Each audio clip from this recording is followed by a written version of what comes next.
CM ಆಯ್ತು, ಇದೀಗ ಶಾಸಕನ ವಿರುದ್ಧ ರಾಜ್ಯಪಾಲರಿಗೆ ದೂರನ್ನ ನೀಡಲಾಗಿದೆ. ಮಾಜಿ ಸಿಎಂ ದಿವಂಗತ ಧರ್ಮಸಿಂಗ್ ಪುತ್ರನಿಗೂ ಕೂಡ ಸಂಕಷ್ಟ ಎದುರಾಗುವ ಸಾಧ್ಯತೆ ಇದೆ. ಅಜಯ್ ಸಿಂಗ್ ವಿರುದ್ಧ ಗವರ್ನರ್ ಗೆಹ್ಲೋಟ್ಗೆ ಕಂಪ್ಲೇಂಟ್ ಅನ್ನು ಕೊಟ್ಟಿದ್ದಾರೆ. ಧರ್ಮಸಿಂಗ್ ಮಾಜಿ ಸಿಎಂ ದಿವಂಗತ ಧರ್ಮಸಿಂಗ್ ಪುತ್ರ ಅಜಯ್ ಸಿಂಗ್ ವಿರುದ್ಧ ಇದೀಗ ಕಂಪ್ಲೇಂಟ್ ಕೊಟ್ಟಿದ್ದಾರಂತೆ. ಕೆಕೆಆರ್ಡಿಬಿ ಅಧ್ಯಕ್ಷ ಡಾಕ್ಟರ್ ಅಜಯ್ ಸಿಂಗ್ ವಿರುದ್ಧ ವಕೀಲರೊಬ್ಬರು ದೂರನ್ನ ಕೊಟ್ಟಿದ್ದಾರಂತೆ. ರಾಜ್ಯಪಾಲರಿಗೆ ದೂರನ್ನ ನೀಡಿದ್ದಾರೆ ಕಲಬುರಗಿ ವಕೀಲ ಪಿಬಿ ಯಾತನೂರು. ಎಲ್ಲ ಕಾಂಗ್ರೆಸ್ ಶಾಸಕರ ಮೇಲೆ, ಮಿನಿಸ್ಟರ್ಸ್ ಮೇಲೆ ಹೋಗಿ ರಾಜ್ಯಪಾಲರ ಮುಂದೆ ದೂರನ್ನ ಕೊಡ್ತಾ ಇದ್ದಾರೆ. ಇದು ನಿಜಕ್ಕೂ ರಾಜಕೀಯ ಪ್ರೇರಿತವಾ ಏನು? ಒಂದಷ್ಟು ಇದ್ರ ಬಗ್ಗೆ ಚರ್ಚೆಗಳು ನಡೀತಾ ಇದೆ. ಅಥವಾ ನಿಜವಾಗ್ಲೂ ಅಲ್ಲಿ ಅಕ್ರಮ ನಡೀತಾ ಇದೆಯಾ? ಏನಾಗ್ತಾ ಇದೆ ನಮ್ಮ ರಾಜ್ಯದಲ್ಲಿ? ಈಗಾಗಲೇ ಹೋಗ್ಬಿಟ್ಟು ಅಜಯ್ ಸಿಂಗ್ ವಿರುದ್ಧ ದೂರನ್ನ ಕೊಟ್ಟಿದ್ದಾರೆ ರಾಜ್ಯಪಾಲರಿಗೆ. ವಕೀಲರೊಬ್ರು ಹೋಗಿ ದೂರನ್ನ ಕೊಟ್ಟಿದ್ದಾರೆ. ಅಜಯ್ ಸಿಂಗ್ ಮಾಜಿ ಸಿಎಂ ದಿವಂಗತ ಧರ್ಮಸಿಂಗ್ ಪುತ್ರ, ಅವರ ವಿರುದ್ಧ ಈಗ ಹೋಗಿ ಕಂಪ್ಲೇಂಟ್ ಅನ್ನ ಕೊಟ್ಟಿದ್ದಾರೆ. ಬರೋಬ್ಬರಿ 400 ಕೋಟಿ ರೂಪಾಯಿ ಹಣವನ್ನ ದುರ್ಬಳಕೆ ಮಾಡಿಕೊಂಡಿದ್ದಾರೆ ಅನ್ನೋ ಒಂದು ಆರೋಪ ಇದು. ಎಸ್ಸಿಪಿ ಟಿಎಸ್ಪಿ ಅನುದಾನ ದುರ್ಬಳಕೆ ಮಾಡಿಕೊಂಡಿದ್ದಾರೆ. 2021ರಿಂದ 22, 2022ರಿಂದ 23, 2023ರಿಂದ 2024ರವರೆಗೆ ಹಣವನ್ನ ದುರ್ಬಳಕೆ ಮಾಡಿಕೊಂಡಿದ್ದಾರೆ. ಕೆಕೆಆರ್ಡಿಬಿ ಮಾಜಿ ಅಧ್ಯಕ್ಷ ದತ್ತಾತ್ರೇಯ ಪಾಟೀಲ್ ರೇವೂರ್ ಅವರು ಮತ್ತು ಕೆಕೆಆರ್ಡಿಬಿ ಹಾಲಿ ಅಧ್ಯಕ್ಷರಾಗಿರುವಂತಹ ಅಜಯ್ ಸಿಂಗ್ ವಿರುದ್ಧನೂ ಕೂಡ ಇದೀಗ ದೂರು ಕೊಟ್ಟಿದ್ದಾರೆ. ದಾಖಲೆಗಳ ಸಮೇತ ರಾಜ್ಯಪಾಲರಿಗೆ ದೂರನ್ನ ಕೊಟ್ಟಿದ್ದಾರೆ. ಒಂದಷ್ಟು ಪ್ರೂಫ್ಸ್ ಕೊಟ್ಟಿದ್ದಾರೆ ಇಲ್ಲಿ ಅಕ್ರಮ ನಡೆದಿರೋದು ಮತ್ತು ಅಲ್ಲಿ ಯಾವ ರೀತಿ ಹಣವನ್ನ ದುರ್ಬಳಕೆ ಮಾಡಿಕೊಂಡಿದ್ದಾರೆ.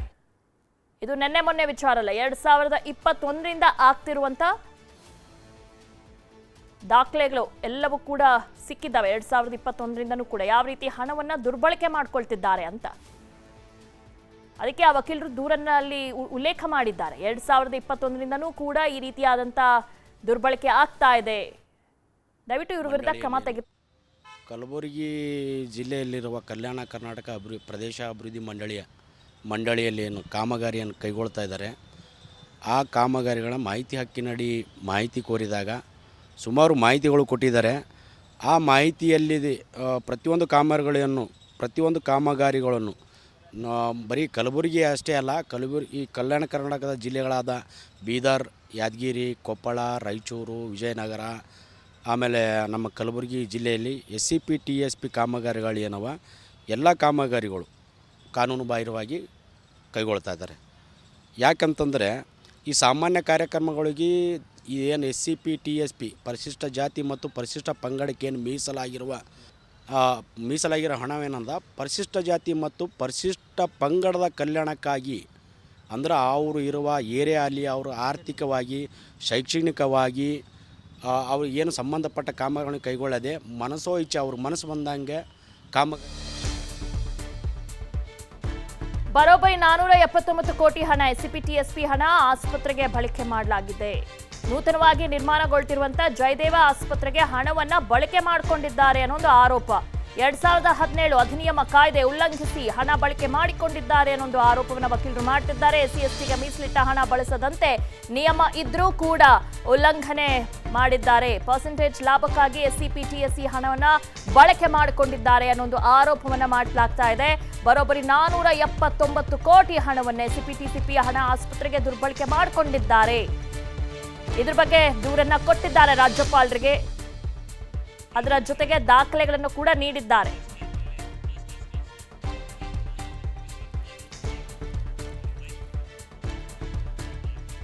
ಎಲ್ಲದ್ರ ಬಗ್ಗೆ ಡೀಟೇಲ್ಸ್ ಅನ್ನ ನೀಡ್ತಾರೆ ನಮ್ಮ ಪ್ರತಿನಿಧಿ ವಿಶ್ವಕುಮಾರ್, ಏನಿದು ಪ್ರಕರಣ? ಹಣವನ್ನ ದುರ್ಬಳಕೆ ಮಾಡಿಕೊಂಡಿದ್ದಾರೆ ಅಂತ ಹೇಳಲಾಗ್ತಾ ಇದೆ. ಹೌದಾ, ನಿಜಾನ ಏನು? ಇದು ಯಾರ ಗಮನಕ್ಕೂ ಬಂದಿಲ್ವಾ ಇಷ್ಟು ದಿನ ಅಂತ? ಖಂಡಿತ 2020 ಮತ್ತು 21ರ ಸಾಲಿನಿಂದ ಹಿಡಿದು ಏನು ಎಸ್ಸಿಪಿ ಟಿಎಸ್ಪಿ ಫಂಡ್ ಇದೆ, ಈ ಒಂದು ಹಣವನ್ನ ದುರ್ಬಳಕೆಯನ್ನ ಮಾಡ್ಕೊಳ್ತಾ ಇದ್ದಾರೆ ಅನ್ನೋಂತ ಒಂದು ಗಂಭೀರ ಆರೋಪ ಈಗ ವಕೀಲರು ಮಾಡ್ತಾ ಇರ್ತಕ್ಕಂಥದ್ದು. ಯಾಕಂತಂದ್ರೆ ಪಿಬಿ ಏನು ಯಾತ್ನೂರ್ ಅವರಿದ್ದಾರೆ. ಒಂದು ಮಾಹಿತಿ ಹಕ್ಕಿನ ಅಧಿನಿಯಮದಡಿ ಕಲ್ಯಾಣ ಕರ್ನಾಟಕ ಅಭಿವೃದ್ಧಿ ನಿಗಮ ಮಂಡಳಿಯಲ್ಲಿ ನಡೀತಾ ಇರ್ತಕ್ಕಂಥ ಕಾಮಗಾರಿಗಳ ಬಗ್ಗೆ ಒಂದಿಷ್ಟು ಮಾಹಿತಿಗಳನ್ನ ಕೇಳ್ತಾರೆ. ಈ ಮಾಹಿತಿಗಳನ್ನ ಕೇಳಿದಂತಹ ಸಂದರ್ಭದಲ್ಲಿ ಏನು SCPTSP ಗೆ ಬಂದಿರತಕ್ಕಂತ ಹಣವನ್ನ ಬೇರೆ ಬೇರೆ ವಿಭಾಗಗಳಿಗೆ ಬೇಕಾಗಿರ್ತಕ್ಕಂತ ಏನು ಕಾಮಗಾರಿಗಳಿಗೆ ಹಣವನ್ನ ಬಳಕೆ ಮಾಡ್ಕೊಂತ ಇರ್ತಕ್ಕಂಥದ್ದು ಸ್ಪಷ್ಟವಾಗಿ ಅಲ್ಲಿ ಉಲ್ಲೇಖವನ್ನ ಮಾಡಿರ್ತಕ್ಕಂಥದ್ದು. ಅಷ್ಟೇ ಅಲ್ಲ, ಕಲಬುರಗಿ ನಗರದ ಹೃದಯ ಭಾಗದಲ್ಲಿ ಏನು ಜಯದೇವ ಆಸ್ಪತ್ರೆಯನ್ನ ನಿರ್ಮಾಣ ಮಾಡ್ತಾ ಇದ್ದಾರೆ, ಈ ಒಂದು ಜಯದೇವ ಆಸ್ಪತ್ರೆಗೂ ಸಹ ಸುಮಾರು 300ಕ್ಕೂ ಹೆಚ್ಚು ಕೋಟಿ ರೂಪಾಯಿ ಹಣವನ್ನ SCPTSP ಫಂಡ್ ಅನ್ನ ಇಲ್ಲಿ ಬಳಕೆಯನ್ನ ಮಾಡ್ಕೊಳ್ತಾ ಇರ್ತಕ್ಕಂಥದ್ದು. 2017ರ ಒಂದು ಅಧಿನಿಯಮದ ಪ್ರಕಾರ SCPTSP ಫಂಡ್ ಏನಿದೆ ಇದು ಪರಿಶಿಷ್ಟ ಜಾತಿ ಮತ್ತು ಪರಿಶಿಷ್ಟ ಪಂಗಡಗಳ ಒಂದು ಸಮುದಾಯದ ಗುಂಪು ಎಲ್ಲಿ ಸುಮಾರು 70%ಕ್ಕಿಂತ ಹೆಚ್ಚು ಮೇಲ್ಪಟ್ಟು ಜನಾಂಗ ವಾಸವಾಗ್ತಾ ಇದ್ದಾರೆ, ಅಂತಹ ಜಾಗದಲ್ಲಿ ಅಭಿವೃದ್ಧಿಗಳಿಗಾಗಿ ಅಂದ್ರೆ ಶಾಲೆಗಳಾಗಿರ್ಬೋದು ಅಥವಾ ಡ್ರೈನೇಜ್ಗಳಾಗಿರ್ಬೋದು, ರಸ್ತೆಗಳ ನಿರ್ಮಾಣ ಆಗಿರ್ಬೋದು, ವಿದ್ಯುತ್ ದೀಪಗಳಾಗಿರ್ಬೋದು, ಇನ್ನಿತರ ಮೂಲ ಸೌಕರ್ಯಗಳನ್ನ ಕಲ್ಪಿಸಿಕೊಡ್ತಕ್ಕಂತ ಒಂದು ನಿಟ್ಟಿನಲ್ಲಿ ಅದು ವಿಶೇಷವಾಗಿ ಆ ಒಂದು ಹಣವನ್ನ ಮೀಸಲಿಟ್ಟಿರ್ತಕ್ಕಂಥದ್ದು. ಆದ್ರೆ ಇಲ್ಲಿ ಹಿಂದಿನ ಅಧ್ಯಕ್ಷರಾಗಿರ್ತಕ್ಕಂತ ದತ್ತಾತ್ರೇಯ ಪಾಟೀಲ್ ರೇವರು ಮತ್ತು ಈಗಿನ ಹಾಲಿ ಅಧ್ಯಕ್ಷರಾಗಿರ್ತಕ್ಕಂಥ ಡಾಕ್ಟರ್ ಅಜಯ್ ಸಿಂಗ್ ಅವರು ತಮ್ಮ ಸ್ವಂತ ಲಾಭಕ್ಕಾಗಿ ಅಂದ್ರೆ ಪರ್ಸೆಂಟೇಜ್ ನ ಆಸೆಗಾಗಿ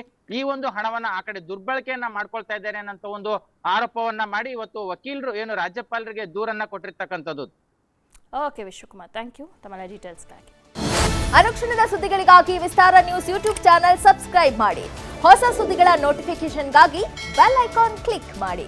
ಲೇಟೆಸ್ಟ್ ಅಪ್ಡೇಟ್ಸ್ಗಾಗಿ www.vistaranews.com ವೆಬ್ಸೈಟ್ಗೆ ವಿಸಿಟ್ ಮಾಡಿ. ಅಂಗೈಯಲ್ಲೇ ಜಗತ್ತಿನ ಸುದ್ದಿ ತಿಳಿಯಲು ವಿಸ್ತಾರ ನ್ಯೂಸ್ ಕನ್ನಡ ಆಪ್ ಡೌನ್ಲೋಡ್ ಮಾಡಿ.